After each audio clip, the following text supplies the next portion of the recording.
తాకట్టులో ఉన్న బంగారాన్ని విడిపించి ఆ రోజున్న మార్కెట్ ధర కట్టి మిగిలిన డబ్బును మీకు అందిస్తుంది ఎస్వీఎస్ గోల్డ్. నమస్కారం, నా పేరు డాక్టర్ షగుఫ్తా. నేను న్యాచురోపతి డాక్టర్ని. మోకాలు నొప్పితో అండి చాలామంది, స్పెషల్లీ పెద్దవాళ్ళలో మోకాలు నొప్పులు అధికంగా అయిపోయి సర్జరీకి వెళ్ళాలా లేదా, సర్జరీకి వెళ్తే సక్సెస్ అవుతుందని కొంతమంది అంటారు, సక్సెస్ కాకపోతే ఇంకా విపరీతమైన నొప్పులతో ఇబ్బంది పడతామని చాలామంది మన దగ్గర కూడా పేషెంట్స్లో మోకాలు నొప్పులతో ప్రత్యేకంగా వచ్చి ఫిజియోథెరపీ కానీ ఏదైనా సరే థెరపీ చేయించుకున్నంతసేపు బాగానే ఉంటుంది. ఇప్పుడు ఫిజియోథెరపీ అనుకోండి, 10 రోజులు చేయించుకోవాలి, 5 రోజులు చేయించుకోవాలి, నెల రోజులు చేయించుకోవాలని చేయించుకుంటూ ఉంటారు. చేయించుకున్న రోజులంతా బాగానే ఉంటాయి. మళ్ళీ కొద్దిగా ఏదైనా పని చేసినా ఇది చేసినా మళ్ళీ మోకాలు నొప్పులు వస్తుంటాయి.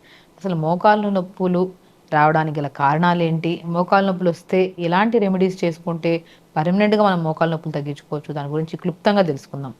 ఒకటండి, మనము మోకాలు నొప్పులు అనేది సడన్గా ఒకటేసారి హైగా ఏం రావు. సో చిన్న చిన్నగానే ఫస్ట్ తిమ్మిరులతో స్టార్ట్ అవుతాయి, కట్ కట్ సౌండ్లతో స్టార్ట్ అవుతాయి, కొద్దిగా హెవీగా అనిపించినట్టు, ఇప్పుడు నడక మారుతుంది, కొద్దిగా మనం ఏంటంటే ఈడుస్తూ నడిచినట్టు, అంటే కైండ్ ఆఫ్ నొప్పులు. ఒక first stage, second stage, third stage, fourth stage నొప్పులు అంటుంటారు కదా. ఇంకా ఫోర్త్ స్టేజ్కి వచ్చాక సర్జరీ మ్యాండేటరీ అంటుంటారు. అసలు మోకాలు నొప్పులు మెయిన్ రావడానికి కారణం ఒబేసిటీ, బరువు పెరగడం. ఎందుకంటే ఇంత బరువు, మనం మోకాలు చెప్పు ఎంత ఉంటుంది, పట్టెల్లాని బోన్ ఉంటుంది, ఆ బోన్ మీద ఇంత బరువు పడింది అనుకోండి, స్టార్ట్ అవుతుంది అక్కడి నుంచి నొప్పులు స్టార్ట్ అవడం, ఆ బోన్ కరగడం స్టార్ట్ అవడం, లిగమెంట్ డ్యామేజ్, కార్టిలేజ్ డ్యామేజ్ అని. కొంతమందికి బోన్కి బోన్కి ఉన్న సైనోవిల్ ఫ్లూయిడ్ అని ఉంటుంది. ఎలాంటిదంటే ఇప్పుడు జిగురు పదార్థం ఉంటుంది, ఆ జిగురు పదార్థం లేదనుకోండి, ఇప్పుడు ఏదైనా సరే మనం ఇలా రబ్ చేస్తూ ఉంటే వేడి ఎక్కువైపోతుంది, నొప్పి కూడా మనకి ఇంత చూడండి. ఇందులో ఏదైనా లిక్విడ్ వేసామనుకోండి, ఏదో ఆయిల్ కానీ ఏదైనా మనం అలోవెరా జెల్ కానీ ఏదైనా రాసామనుకోండి, అప్పుడు స్మూత్ ఉంటుంది. లేదంటే ఇలా రాస్తూ రాస్తూ రాస్తున్న కొద్ది ఏమవుతుంది, వేడి ప్రొడ్యూస్ అయ్యి చేతుల మధ్యలో మంట కూడా పుడుతుంది. అలాగే ఒక బోన్కి మధ్యలో ఒక చిన్న బోన్ ఉంటుంది, దాన్ని పటెల్లా అంటారు. మధ్యలో ఒక లిక్విడ్ ఉంటుంది. ఆ లిక్విడ్ ఉన్నంత కొద్ది మనం నడుస్తూ కూర్చున్నా నడిచినా ఏదైనా ప్రొటెక్ట్ చేస్తుంది.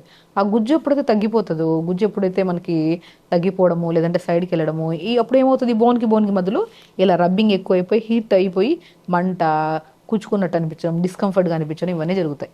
సో కాబట్టి ఈ బోన్కి ఇది మోకాలు అనుకోండి, బోన్కి మధ్యలో ఒక లిక్విడ్ ఉంటుంది. ఆ లిక్విడ్ చాలా ఇంపార్టెంట్. ఎప్పుడైతే ఆ లిక్విడ్ తగ్గిపోతుందో, ఎందుకు తగ్గిపోతుంది ఆ లిక్విడ్, ఆహారంలో కొంత భాగం, శరీరంలో అధికంగా బరువు ఉండడం వల్ల కొంత భాగం, కొంతమంది ఎక్సర్సైజ్ లేకపోవడం వల్ల కొంత భాగం. సో ఈ కారణాల వల్ల మనకు మోకాలు నొప్పులు వస్తాయి. కాబట్టి మనకు సర్జరీ అయిన తర్వాత కూడా ఏం చేస్తారు, ఆ లిక్విడ్ ఇంజెక్ట్ చేయడము లేదంటే ఆ బోన్కి మధ్యలో ఓ ప్రొసీజర్ ఉంటుంది, అది చేస్తారనమాట.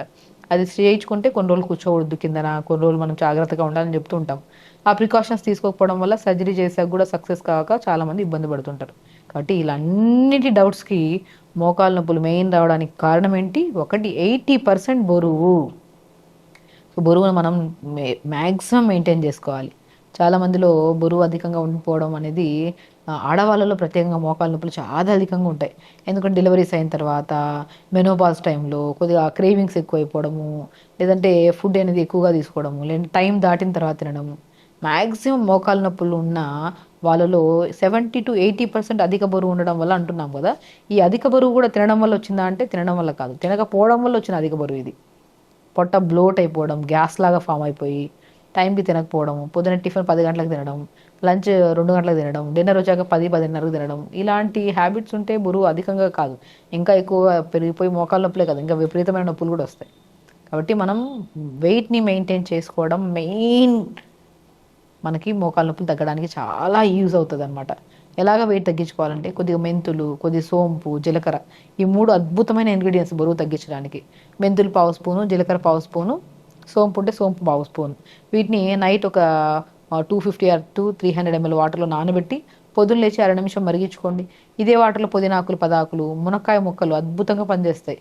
నేను చెప్పానా, బోన్కి మధ్యలో ఆ ఫ్లూయిడ్ తగ్గిపోయినా కూడా మనకి నొప్పి వచ్చే ఛాన్సెస్ ఉంటాయి, విటమిన్ డెఫిషియన్సీ వల్ల కూడా వచ్చే ఛాన్సెస్ ఉన్నాయి కదా అని చెప్పాను కదా. మునక్కాయ ముక్కలు ఎప్పుడైతే 2-3 ముక్కలు దంచి ఒక 250 ml వాటర్లో జీలకర్ర, మెంతులు, సోంపు, ఫ్లాక్ సీడ్స్ ఉంటాయి, అవి కూడా యాడ్ చేసుకోవచ్చు. ఏవైతే ఉన్నాయో అవి యాడ్ చేసుకోవచ్చు. జీలకర్ర, మెంతులు, సోంపు అయితే మ్యాండేటరీ. పుదీనాకులు, చిన్న అల్లం ముక్క, ఇవి నైట్ నానబెట్టి పొద్దున్న లేచి లైట్గా మరిచుకొని తాగండి. 100% చెప్తాను, ఎవరైతే పొద్దున్న ఎర్లీ మార్నింగ్ లేచి ఇప్పుడు నేను చెప్పిన కాంబినేషన్ రోజు 250 to 300 ml వాటర్ తాగి, దాని తర్వాత క్యారెట్ కొద్దిగా, చిన్న అల్లం ముక్క, కొద్దిగా పుదీనా, కొద్దిగా బీట్రూట్ కొద్దిగా యాడ్ చేసుకొని జ్యూస్ చేసుకొని పిప్పంతా పిండేసి జ్యూస్ తాగండి. ఈ పొద్దున వాటర్ తాగిన అరగంట తర్వాత బై 7:30 to 8:30 కల్లా జ్యూస్ అయిపోతుంది, డిటాక్స్ వాటర్ అయిపోతాయి. దాంతో లంచ్ మనం బ్రేక్ఫాస్ట్కి వచ్చాక లిమిట్గా బ్రేక్ఫాస్ట్, రాగి పిండిలో కొద్ది జొన్న పిండి కలుపుకొని తోటకూర విత్తనాలు నేను చాలా వీడియోస్లో చెప్పా. మోకాలు నొప్పులు తగ్గాలంటే బి కాంప్లెక్స్ విటమిన్ చాలా ఇంపార్టెంట్. గుజ్జు ఫామ్ అవ్వాలన్నా B complex vitamin, D vitamin, iron చాలా ఇంపార్టెంట్. అవి తగ్గిపోతేనే మనకి లిగమెంట్స్లో కానీ ఈ ఫ్లూయిడ్ తగ్గిపోవడం అనేది జరుగుతూ ఉంటుంది. సో అన్ని సమపాలంలో దొరికేది ఏమైనా ఉన్నాయంటే తోటకూర విత్తనాలు. తోటకూర విత్తనాల పౌడర్ కొద్దిగా, రాగి పిండి కొద్దిగా, జొన్న పిండి కొద్దిగా 3 కలిపేసుకొని రాగి గంజిలాగా చేసుకొని తాగండి. గంజి ఎలా చేస్తాం? జావ చేసుకొని కొన్ని పంకిన్ సీడ్స్, కొన్ని వాటర్మిలన్ సీడ్స్, కొన్ని సన్ఫ్లవర్ సీడ్స్, పూల్ మకానా కూడా అద్భుతంగా పనిచేస్తాయి నొప్పులు రాకుండా. తెల్ల నువ్వులు ఇవన్నీ ఒక బాక్స్లో కలిపి పెట్టుకొని 2 స్పూన్లు జావలో కలుపుకొని తినండి. ఎందుకు చెప్తున్నా అంటే నేను ఆల్మోస్ట్ చాలామందికి ఒక ఆయిల్ చెప్పాను, అది అద్భుతంగా పనిచేస్తుంది అని చెప్తుంటారు చాలామంది. అప్లై చేస్తున్నంతసేపు మనకు తగ్గి మళ్ళీ 2 రోజుల తర్వాత మళ్ళీ వచ్చింది అనుకోండి, ప్రయోజనం ఉండదు కదా.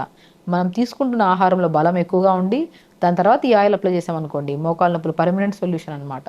కాబట్టి pumpkin seeds, watermelon seeds, sunflower seeds, pool makhana, తెల్ల నువ్వులు అన్నీ 50 గ్రాములు తీసుకొని ద్వారగా వేపుకొని ఒక బాక్స్లో పెట్టుకొని మీరు రాగి గంజి చేసుకున్న, తోటకూర విత్తనాల పౌడర్తో గంజి చేసుకున్న, జొన్న గంజి చేసుకున్న, లేదంటే 3 కలిపి దోశలాగా వేసుకున్న, ఈ విత్తనాలు ఒక 2 స్పూన్లు కలుపుకొని తీసుకున్నారనుకోండి, స్ట్రెంత్ వస్తుంది.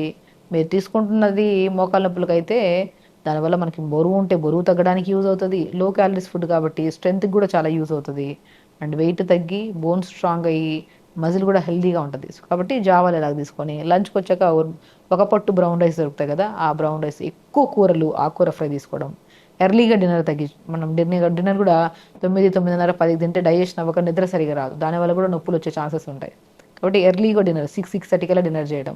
సేమ్ ఇదే పద్ధతి చేయండి. నీళ్ళు బాగా తాగండి, ఎర్లీగా లేగండి, ఎర్లీగా పడుకోండి. ఇంతే సింపుల్ టెక్నిక్స్ చేయడం వల్ల మనం 70% మోకాళ్ళ నొప్పులు రావడానికి మెయిన్ కారణం ఏమన్నాం? అధిక బరువు. ఆ బరువును తగ్గించడానికి ఈ క్రమ పద్ధతిలో డైట్ ఫాలో అయితే ఆటోమేటిక్గా బరువు స్లోగా క్రమంగా తగ్గడమే కాకుండా మనం ఈ డైట్లో స్ట్రెంథనింగ్ కూడా ఇచ్చాం ఫుడ్. ఆ స్ట్రెంథనింగ్ ఫుడ్ ఏదైతే ఉందో మోకాళ్ళలో గుజ్జు ఫామ్ అయ్యి మోకాళ్ళ నొప్పులు తగ్గడానికి కూడా యూజ్ అవుతుంది.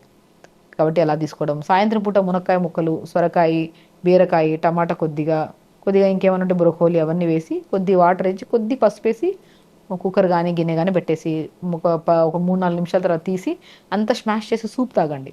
ఈ సూప్లో కూడా మంచిగా విటమిన్ ఏ ఉంటుంది, జింక్ ఉంటుంది, అండ్ మెగ్నీషియం ఉంటుంది, B12 ఉంటుంది, డి విటమిన్ ఉంటుంది, ఐరన్ ఉంటుంది. ఇందులో కొద్ది పాలకూర, మునగాకు కూడా యాడ్ చేయండి.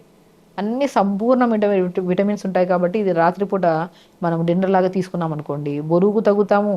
విటమిన్స్ అన్నీ సంపూర్ణంగా దొరుకుతున్నాయి కాబట్టి బోన్ స్ట్రాంగ్గా ఉంటుంది, మజిల్ స్ట్రాంగ్గా ఉంటుంది. ఆ సైనబుల్ ఫుడ్ ఫామ్ అవ్వడానికి కూడా చాలా యూజ్ అవుతుంది. వెరీ సింపుల్ అండి. మనం బరువు తగ్గి కొద్దిగా తినాల్సిన ఫుడ్లో స్ట్రెంథనింగ్ ఫుడ్ తీసుకొని, అండ్ నేను చెప్పే ఒక మెరాకిల్ ఆయిల్, మోకాళ్ళ నొప్పులు ఎవరికైతే అధికంగా ఉంటాయో నువ్వుల నూనె తీసుకోండి. ఒక మంచిగా 150 to 200 ml నువ్వుల నూనె తీసుకోండి.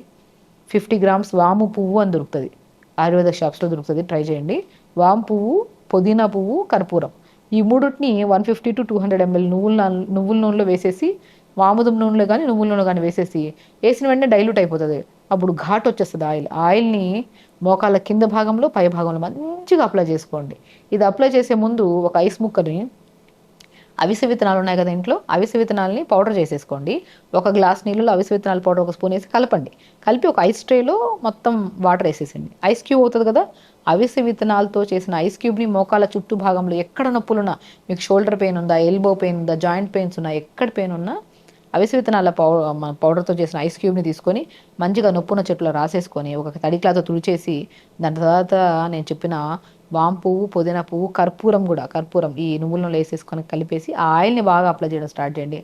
100% ఈ వీడియో చూసిన ప్రతి ఒక్కరికి చెప్తున్నాను, ఎవరికైతే joint pains, back pain, sciatica pain, cervical pain, ఏ పెయిన్, మోకాళ్ళ నొప్పులు ఎవరికున్నా సరే ఐస్ క్యూబ్ని అప్లై చేసుకొని దాని తర్వాత ఆయిల్ అప్లై చేసుకొని ఫుడ్లో స్ట్రెంథనింగ్ ఫుడ్ తీసుకుంటే 100% జాయింట్ పెయిన్స్ పోతాయి, యాక్టివ్గా ఉంటాం. అధిక బరువు ఉంటే బరువు తగ్గుతుంది, స్ట్రెస్ తగ్గుతుంది, బీపీ, షుగర్లు కూడా కంట్రోల్లోకి వస్తాయి.